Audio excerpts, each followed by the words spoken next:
আসসালামু আলাইকুম রহমতুল্লাহ। আজকে সকাল সকাল আমাদের পেঁপে এবং বড়ই বাগানে আলহামদুলিল্লাহ রাত্রে একটু বৃষ্টি নামছে।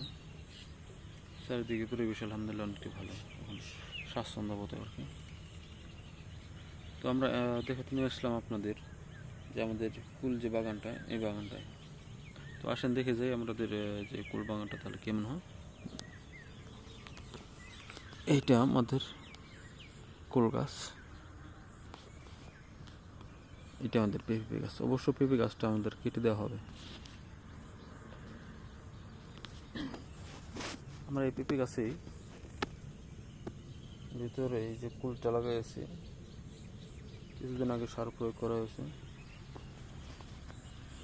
আলহামদুলিল্লাহ যথেষ্ট এখন বড় হয়েছে। তো আমাদের যে বাগানে দেখতে পাচ্ছেন, এটায় কুল এবং পেঁপে একসাথে লাগানো হয়েছে। মাঝখানে যে পেঁপের সারিটা, এটা কেটে দেওয়া হবে, আর ওই যে মাঝের যে সারিটা, ওই সারিটা রেখে দেওয়া হবে।